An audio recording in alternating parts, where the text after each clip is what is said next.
پیر افضل قادری صاحب موجود ہیں. یہ وہ شخصیت ہے جنہوں نے انجینئر محمد علی مرزا پر قتل کا فتویٰ دیا. اللہ تعالیٰ کے بارے میں اس نے کہا کہ اللہ موم الجملہ ہے. قرآن پڑھا جاتا ہے، یہ ایسے ہے جیسے فرینچ میں گالیاں دینا، یہ بھی کفر ہے، اسے بھی کفر و ارتداد لازم آتا ہے. پھر اس نے حضور نبی کریم کے بارے میں کہا کہ اگر توحید صحیح بیان ہو جائے پھر پیغمبر، فرشتہ اور بزرگ جو ہے وہ تو کوئی شے نہیں. اس پر بھی 295 سی لگتا ہے. امت میں سے ایک غازی اٹھے گا، آپ کے یہ الفاظ تھے. تو اس مدرسے میں سے بھی تو غازی اٹھ سکتا ہے، تو کیا اپنوں کو بچایا جا رہا ہے؟ میں نے تو مروا رہا ہوں تو میں شام و شام اس کو مروا دوں، میرے تو مریض تپے ہوئے ہیں اس پر.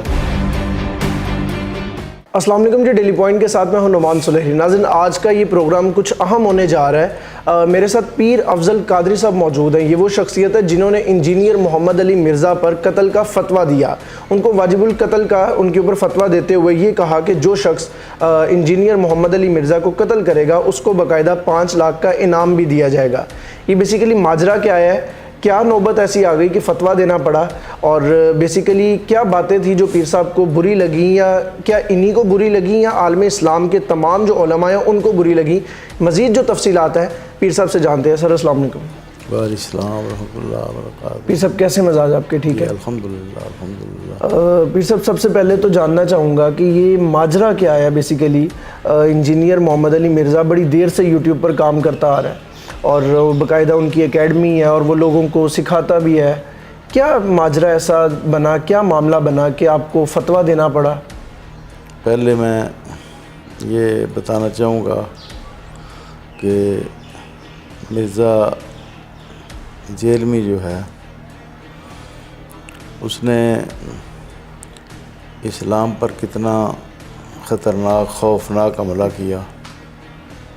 اللہ تعالیٰ کی ذات پر، قرآن مجید پر، حضور نبی کریم صلی اللہ علیہ وآلہ وسلم پر. آغاز تو اس نے داتا صاحب سے کیا. ٹھیک ہے. اللہ تعالیٰ کے بارے میں اس نے کہا کہ اللہ موم الجملہ ہے. مومل کہتے ہیں جو چیز جس کا معنی کوئی نہ ہو، جس کی حقیقت کوئی نہ ہو. جیسے پانی شانی، پانی کی حقیقت ہے، پیا جاتا ہے. شانی کی کوئی حقیقت نہیں. ٹھیک ہے. کچھ نہیں. مطلب ہے اللہ کچھ نہیں اور اس کی کوئی اہمیت بھی نہیں. یہ بھی اس نے کہا ہے. یہ بدترین گستاخی ہے ذات باری تعالیٰ کی. پھر قرآن کریم کے بارے میں پڑھا، یہ جو قرآن پڑھا جاتا ہے یہ ایسے ہے جیسے فرینچ میں گالیاں دینا. اس پر اس نے کہا جی کہ میرا مقصد یہ ہے کہ قرآن ترجمے کے ساتھ پڑھایا جائے. تو صاف کہہ دیتا ہے جی قرآن ترجمے کے ساتھ پڑھایا جائے. فرینچ کے ساتھ گالیوں کے ساتھ تشبیہ کیوں دی قرآن کو؟ صحیح. قرآن کے ترجمے کے علاوہ جس مصحف میں قرآن لکھا ہوا ہے اس کی زیارت کرنا بھی ثواب ہے، اس کو سننا بھی ثواب ہے، اس کو ٹھیک ہے پڑھنا بھی ثواب ہے. حدیثوں سے ثابت ہے، صحیح حدیثوں سے. تو اس نے فرینچ کی زبان میں گالیوں سے تشبیہ دی. یہ قرآن کریم کی توہین ہے، یہ بھی کفر ہے، اسے بھی کفر و ارتداد لازم آتا ہے. پھر اس نے حضور نبی کریم کے بارے میں کہا کہ اگر توحید صحیح بیان ہو جائے تو پھر پیغمبر، فرشتہ اور بزرگ جو ہے وہ تو کوئی شے نہیں، کچھ نہیں ہے. توحید کا یہ تو نہیں ہے انداز بیان کرنے کا کہ وہ توحید بیان ہو تو پیغمبر کی بھی نفی ہو جائے، فرشتے کی بھی نفی ہو جائے. پیغمبر کو پیغمبر ماننا جو ہے یہ اہم عقیدہ اسلام کا، پہلے ادیان کا بھی. کافر کہا گیا جو پیغمبر کو پیغمبر نہ مانے، نفی کرے پیغمبری کی. فرشتے کی جو نفی کرے وہ بھی کافر ہے. یہ بھی کتب سماویہ سے اور قرآن پاک سے فرشتوں کا ہونا بھی ثابت ہے، موجود ہونا. ٹھیک ہے. تو یہ نفی کرتا ہے. یہ بالکل گستاخی نبوت بھی ہے اور گستاخی ملائکہ بھی ہے، گستاخی اولیاء کرام بھی. اس پر بھی 295 سی لگتا ہے. صحیح. پھر اس نے کہا جی کہ یہودیوں کے جو پادری ہیں نا وہ انہوں نے کہا کہ کل کا چھوکرا ہمیں دین بتائے گا. کل کا چھوکرا جو ہے، کل کا جو ہے نا یہ تحقیر کا لفظ ہے. جیسے کوئی کہے جی نعمان صاحب جو ہیں ابھی کل کے صحافی ہیں، میں تو جدی پوچھتی ہوں جی. ٹھیک ہے. کل کا مطلب ہے ابھی نامکمل ہے، ناقص ہیں، ادھورے ہیں. ٹھیک ہے. یہ تحقیر کا کلمہ ہے کل کا. چھوکرا کا لفظ جو ہے نا وہ تو 9-10 سال 12 سال کے بچے پر بولا جاتا ہے، اور حضور کے لیے اس کو بولنا بھی توہین ہے، بالکل ٹھیک، کیونکہ حضور نبی کریم صلی اللہ علیہ وسلم 53 سال کی عمر میں مدینہ شریف گئے. کوئی یہودی آپ کو کیسے چھوکرا کہہ سکتا تھا؟ صحیح، عرب تھے وہ عربی زبان جانتے تھے. صحابہ کرام پھر ان کا رد عمل کیا ہوتا جب کوئی آپ کو کل کا چھوکرا کہتا؟ اس وقت صحابہ کرام جنگ کی پوزیشن میں تھے، ٹھیک ہے، قریش سے جنگ لڑی، بدر میں، احد میں. ہم نے اس کو چیلنج کیا یہ دکھاؤ، ٹھیک ہے، نہ قرآن میں نہ حدیث میں. پھر کہتے ہیں جی میں نے ان کی بہت سی باتوں کو لے کر اس میں سے نکالا ہے. صحیح، تو پھر اس طرح تو جو شخص کی گستاخی کرے گا وہ کہے جی میں نے باتوں کو جمع کر کے اس میں سے لے لیا. صریح لفظ ہے، ٹھیک ہے، گستاخی ہے. پھر اس نے جو کچھ اس کے منہ میں آیا وہی کہتا رہا. حضرت ابراہیم علیہ السلام کے بارے میں اس نے پرسوں جو جواب دے رہا تھا اس میں کہا وہ آتا ہے سمینا فتح یذکرہم یقال لہ ابراہیم. ابراہیم علیہ السلام نے جب بت خانے میں جا کے نا بت توڑ دیے نا، تو آپ چلے گئے. تو جب وہ مشرکین آئے تو انہوں نے کہا کس نے کیا ہے؟ تو اس کے جواب میں کچھ لوگوں نے کہا کہ ایک نوجوان ہے، فتح نوجوان کو کہتے ہیں لا فتح الا علی. ٹھیک ہے، فتح کا معنی نوجوان ہے. تو قرآن کریم میں فتح کا لفظ ہے. انہوں نے کہا جی کہ ایک نوجوان ہے وہ بتوں کے بارے میں باتیں کرتا تھا، ابراہیم ان کا نام ہے. اس نے اس کا معنی بھی کل کا چھوکرا کیا. یہ تو ابھی یہود نے نہیں کیا، اس نے خود ترجمہ کیا ہے صحیح، قرآن کریم کے لفظ کا. یعنی مطلب ہے بدتمیز آدمی ہے، گستاخ ہے، منہ پھٹا ہے، اور یہ واجب القتل ہو چکا ہے. فتویٰ میں نے قتل کا نہیں دیا، واجب القتل کا دیا. اب واجب القتل کو سمجھنے کی ضرورت ہے. بالکل ٹھیک ہے، 2 آپشن ہیں. ایک آپشن تو یہ ہے کہ حکومت خود قتل کرے، جیسے حضور نبی کریم نے صلی اللہ علیہ وآلہ وسلم نے ابن قتل کے بارے میں فرمایا کہ جہاں کہیں ملے اس کو قتل کر دو. گستاخ تھا. فتح مکہ کے موقع پر سب کو معاف کر دیا، لیکن گستاخوں کو آپ نے فرمایا ان کو سزا ہونی چاہیے. اس کی عورتوں کو نہیں قتل کیا جاتا ہے اسلام میں، لیکن اس کی 2 باندیوں کو قتل کیا گیا. میں نے یہ نہیں کہا اس کو قتل کیا جائے، ایسے کوئی الفاظ نہیں ہے اس کو قتل کر دیا جائے. میں نے یہ کہا کہ حکومت اس کو قتل کرے اپنے طریقوں سے، عدالت میں لے جا کر تو مشکل ہے، عدالت میں لے جا کر قتل کرا دے، صاحب معدلوا دے. اور اگر مشکل ہے عدالت میں تو پھر ہماری ایجنسیاں اس کو جیسے ڈاکوؤں کو مارا جاتا ہے، دہشت گردوں کو، اس طرح اس شخص کو مار دیا جائے. ٹھیک ہے. تو دوسرا یہ ہے کہ اللہ غازی پیدا کرے گا. میں نے یہ کہا کہ اللہ غازی پیدا کرے گا. اب میں نے کب کہا ہے کہ میں 5 لاکھ دوں گا؟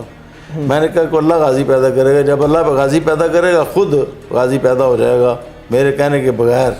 میں نے تو مروانا ہوں تو میں شام و شام اس کو مروا دوں. میرے تو مریض تپے ہوئے ہیں اس پر. میں اشارہ دوں تو ابھی یہ میرے بچے جو ہیں شام و شام اس کو نشانہ بنائیں، ختم کر دیں اس کو. میں نے تو لوگوں کو کہا ہے کہ آپ انتظار کریں، اللہ تعالیٰ غازی پیدا کرے گا کوئی. میں نے پھر یہ کہا ہے کہ اگر کوئی غازی اللہ پیدا کر دے تو میں اس کے ساتھ کھڑا ہو جاؤں گا، جیسے قائد اعظم محمد علی جناح کھڑے ہو گئے تھے. بالکل ٹھیک ہے. اور میں اس کو 5 لاکھ روپے انعام دوں گا. صحیح، یہ انعام ہے، یہ قیمت نہیں لگائی سر کی. صحیح ہو گیا. اس کے سر کی تو قیمت ہے ہی کوئی نہیں. گستاخ رسول کی قیمت کیا ہوتی ہے؟ اس کے سر کی تو قیمت ہی کوئی نہیں. صحیح ہو ایک بال کے برابر بھی اس کی قیمت نہیں ہے، اس کے پورے وجود کی، اس کے پلید وجود کی. یعنی جو 5 لاکھ ہے وہ انعام کے طور پہ آپ دیں. وہ جو غازی اٹھے گا، جس کو اللہ اٹھائے گا، جس کو اللہ اٹھائے گا، بالکل ٹھیک ہے. جو بھی ہوگا. میں نے غازی ممتاز صاحب کے بھی کاروباروں کی خدمت کی ہے، سب سے پہلے جا کے والدین کی ہے، ان کے چھوٹے بچے کی ہے، اہلیہ کی.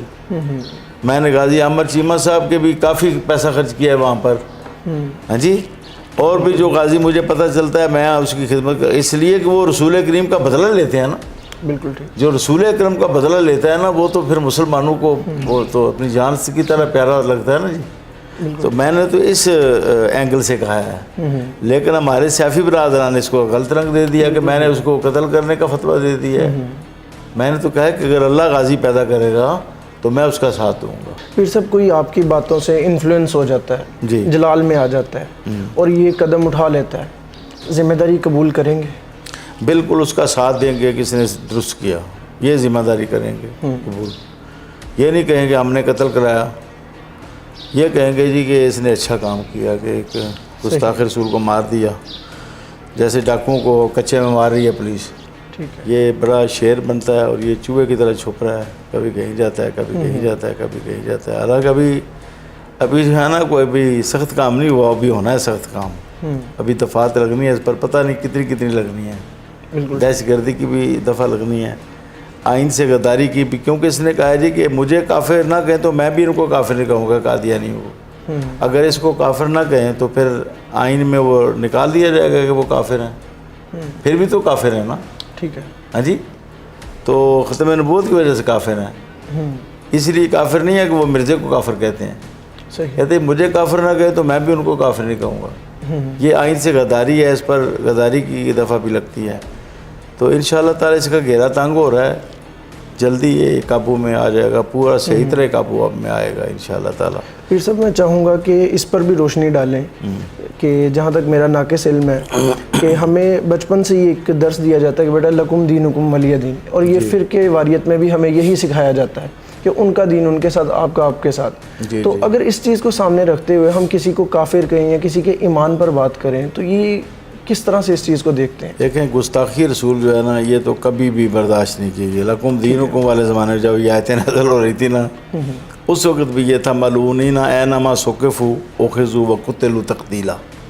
یہ احزاب کی آیت نمبر 61 ہے، 61. فرمایا کہ یہ نبی پاک کو صلی اللہ علیہ وآلہ وسلم کو ایذا پہنچانے والے لعنتی ہیں. ملعونین اینما ثقفوا اخذوا، جہاں بھی پائے جائیں پکڑ لیے جائیں، وقتلوا تقتیلا، اور ان کو گن گن کر قتل کیا جائے. بابا جی خادم صاحب کو نہیں چھوڑا، اور کئیوں کو نہیں چھوڑا، دعوت اسلامی والوں کو نہیں چھوڑا. اس نے وہ گالیاں دیں، وہ باتیں کی جو بازاری لوگ بھی نہیں کرتے. بالکل ٹھیک. ہاں جی، اس نے کسی کو چھوڑا کوئی نہیں. اس لیے علماء آپ نے سوال کیا جی علماء پہلے کیوں نہیں اٹھے؟ اب چونکہ ایک بندہ اٹھ کھڑا ہوا ہے، اب سارے انشاءاللہ انجن کے پیچھے سارے ڈبے آ جائیں گے، سب ہمیں فون کر رہے ہیں کہ ہم آپ کے ساتھ ہیں. اب عید کے بعد دیکھتے ہیں، اس کی گرفتاری نہیں ہوتی یا اس پر دفعات جو ہم نے مطلوب ہیں ہماری وہ نہیں لگتی تو ہم پھر کوئی بڑا ایکشن لیں گے. پھر صاحب ذاتی ایک خیال ہے کہ ہمیں پہلے ثابت کر کے عوام کے سامنے رکھ کے کہ یہ شریعت نے یہی ایک دے دیا ہے اور جس پہ سارے فرقے تمام جو علماء ہیں وہ متفق ہوں، دین ہم اگر فتوے کی طرف آتے تو زیادہ بہتر نہیں ہو جاتا تاکہ کسی کو اختلاف نہ رہتا؟ میری بات سنیں، میں نے اس وقت فتویٰ کا لفظ نہیں استعمال کیا، ٹھیک ہے، لیکن میں مفتی اعظم سید ابوالبرکات شاہ صاحب رحمۃ اللہ تعالی علیہ جو اہل سنت کے سب سے بڑے مفتی تھے، میں ان کے پاس رہا ہوں 1 سال سن 74 میں، اور سن 67 میں حکیم الامت مفتی احمد یار خان نعیمی رحمۃ اللہ تعالی علیہ جو اہل سنت کے مفتی اعظم تھے، جن کے پاس دوسرے فرقوں کے لوگ بھی فتوے لے کر آتے تھے، تو میں ان کے پاس ہی فتویٰ سیکھتا رہا ہوں. چونکہ میں ایک مستند مفتی ہوں تو مفتی جب حکم شرعی بیان کرتا ہے تو وہ فتویٰ بن جاتا ہے، اس پر فتویٰ کا لفظ لائے یا نہ لائے. بالکل ٹھیک. تو حکم شرعی بھی بیان ہوا ہے، فتویٰ باقاعدہ میں نے جاری کرنا ہے، باضابطہ فتویٰ جو ہے نا وہ بھی چند دنوں میں آ جائے گا. بالکل ٹھیک، انشاءاللہ تعالی یہی ہوگا. ٹھیک ہوگا، اس میں کوئی رد جو میں نے بیان کیا نا وہ یہی ہوگا. اس ٹائم وہ فرار ہے انجینئر محمد علی مرزا؟ بالکل فرار ہے، چھپا ہوا ہے اور ایک جگہ پر نہیں ٹھہرتا.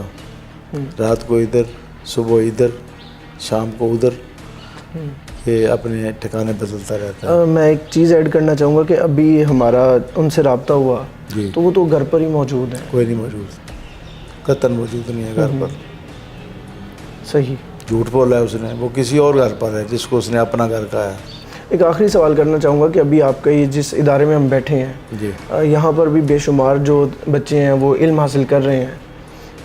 لوگ یہ بھی تنقید کر رہے ہیں کہ امت میں سے ایک غازی اٹھے گا، آپ کے یہ الفاظ تھے، تو اس مدرسے میں سے بھی تو غازی اٹھ سکتا ہے، تو کیا اپنوں کو بچایا جا رہا ہے؟ نہیں، کہیں سے بھی اٹھ سکتا ہے، وہ غازی خود ہی اٹھنا ہے. ٹھیک ہے، میں نے کو نہیں اٹھانا. صحیح، نہ میں نے اپنے مدرسے سے اٹھانا ہے، نہ میں کسی اور مدرسے سے اٹھانا ہے. غازی جب بھی ہوتا ہے نا تو اللہ اس کے دل میں بات ڈالتا ہے، وہ مشورہ نہیں پھر کسی سے کرتا. ٹھیک ہے. مجھے نا ایک یہاں پر پولیس کے افسر ہے، کہنے لگے میں نے اس کو مار دوں. میں نے کہا نہیں. اچھا. میں نے کہا نہیں، اگر آپ نے مارنا ہوتا تو مجھ سے آپ نہ پوچھتے. آپ مارتے نا مجھ سے پوچھنے کے بغیر، پھر آپ غازی اسلام تھے. جب میں آپ کو کہوں گا آپ ماریں، پھر آپ غازی اسلام نہیں ہیں. ہاں جی، میرا یہ جواب تھا اس کو. آپ کو نہیں لگتا مفتی صاحب کہ اس سب معاملے کے بعد یہ ایک نیا فرقہ، نئی ایک سوچ کو جنم دے دے گا جو ان کے ماننے والے ہیں انجینئر محمد علی مرزا کے؟ یہ ہم علمی طور پر بھی ان باتوں کا احتساب کر رہے ہیں اور قوم کو ہم صحیح علم بھی دے رہے ہیں. صحیح. ادھر اس کے خلاف اقدامات جو قانونی ہیں ان کا بھی مطالبہ کر رہے ہیں.